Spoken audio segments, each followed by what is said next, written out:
يومكم جميل، كل سنة وانتم طيبين، كل سنة وكل العالم العربي بخير يا رب.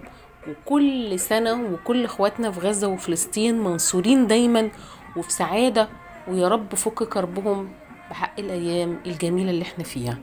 هنستكمل مع بعض دلوقتي باقي جولاتنا عن مشروع توسعة كورنيش اسكندرية.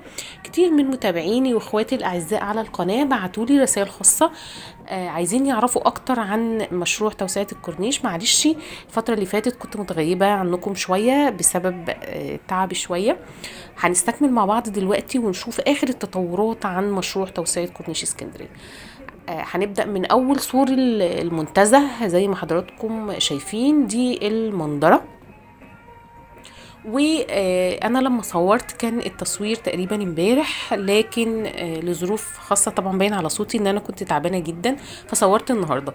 لكن بقول لحضراتكم خلاص طبقه الاسفلت الاولى انحطت، الاسفلت الطبقه السوداء انحطت، خلاص مكان الرمله اللي حضراتكم شايفينها في التصوير دلوقتي.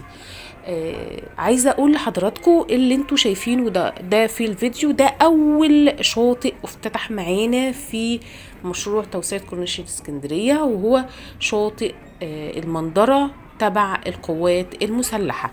سعر التذكرة فيه للفرد الواحد 100 جنيه.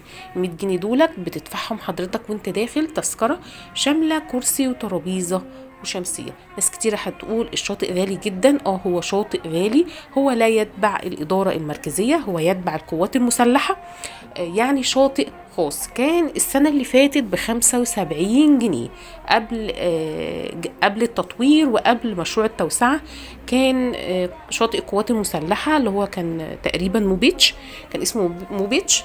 ده كان عامل 75 جنيه، دلوقتي عامل او السنة دي عامل 100 جنيه. لكن بقية الشواطئ في اسكندرية تقريبا هتفضل اسعارها زي ما هي. يعني البروفاج تقريبا ب25، ستانلي ب25. دي الشواطئ اللي مفتوحه حاليا في اسكندريه. باذن الله هعمل لكم فيديو كامل عن الشواطئ اللي مفتوحه علشان عيد الاضحى.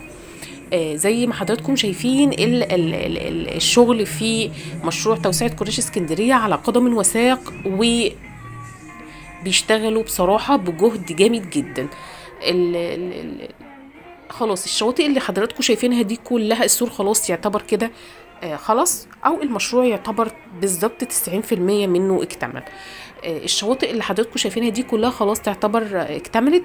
ممكن في خلال ايام العيد كل الشواطئ اللي انتوا شايفينها الفاضية دي كلها ينحط فيها شمسيات وكراسي وكده، والناس تنزل تستمتع ببحر اسكندرية في اوقات الاعياد. اللي شايفينه قدام حضراتكم دي كلها شواطئ المنظرة. دي بوابات، دي البوابات. وزي ما قلت لحضراتكم بإذن الله ممكن الشواطئ دي كلها تشتغل في أيام العيد وتتفرش كلها بالشمسيات والكراسي والترابيزات. هندخل دلوقتي على طبعا حضراتكم شايفين كل ده دلوقتي خلاص انحط طبقة الأسفلت الأولى للطريق. وقلنا قبل كده ان مشروع توسعة الكورنيش يعتبر من اكبر المشروعات الموجودة حاليا في اسكندرية. هندخل بعمق 15 متر داخل البحر، هيبقى عبارة عن 5 حارات رايح و5 حارات جايين.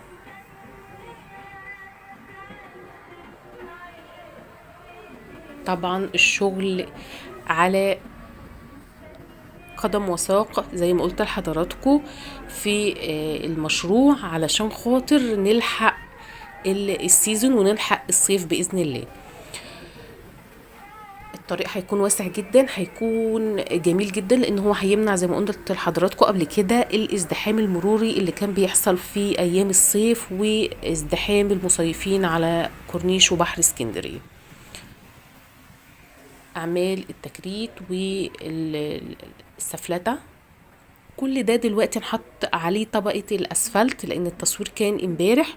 وطبقة الأسفلت امبارح الصبح بدري، وطبقة الأسفلت انحطت على طول بعد الظهر امبارح. والنهاردة العمل ما زال قائم.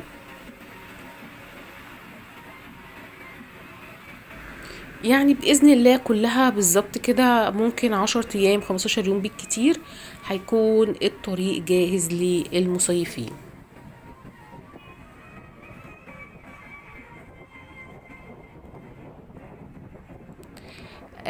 في شواطئ كتيرة جدا مفتوحة زي ما قلت لحضراتكم في اسكندرية. ناس كتيرة جدا متخوفة ان هي تنزل الاسكندرية بسبب غلق الشواطئ. لا، في شواطئ كتيرة زي ما قلت لحضراتكم. في المنظرة افتتح دلوقتي، ده شاطئ خاص سعر الفرد 100 جنيه. وشواطئ البروفاج 4 بوابات لشواطئ البروفاج، وجزيرة الدهب ومحمود سعيد والبروفاج 1 و2. دول اللي قدام شارع 45 بيخدموا منطقة العصافرة ومنطقة خالد بن الوليد وميامي، منطقة ميامي عامة كلها. ده شاطئ مفتوح. وشواطئ ميرامار الشرقي والغربي، وشواطئ سيدي بشر الخاصة. كل الشواطئ ديت شغالة الآن. وزي ما حضراتكم شايفين ده مكان شاطئ موبيتش الخاص. طبعا مش مشكلة أعمال السفلتة، لكن الشواطئ كلها شغالة. كل الشواطئ بدأت حتى بالرغم من شغل التكريت وشغل السفلتة.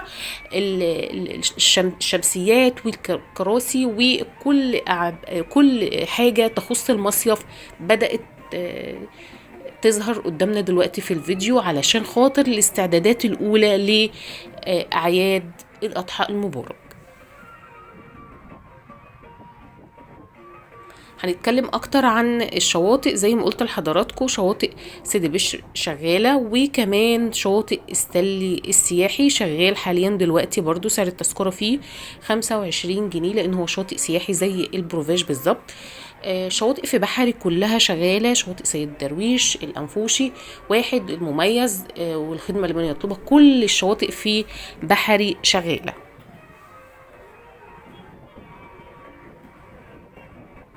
وكمان شواطئ المعمورة الشاطئ شغالة. وفي شواطئ طبعا المنتزه باي ده برضو موجود داخل المنتزه، بس سعر التذكرة فيه عالية شوية، برضو شغال.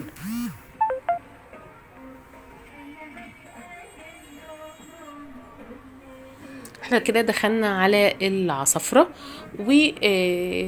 والظاهر قدامنا برضو ده كل الشواطئ المفتوحة قدامكم هتبدأ تظهر واحدة واحدة، اللي هي شواطئ البروفاج. هيكون معانا بإذن الله فيديو لكل الشواطئ بالتصوير المفتوحة أو الشغالة والاستعدادات لعيد الأضحى المبارك. كل سنة وانتم طيبين، كل سنة والعالم العربي كله بخير يا رب. متنسوش بقى اللايك والشير علشان خاطر نكبر أكتر وأكتر. أشوفكم على خير وفي جولة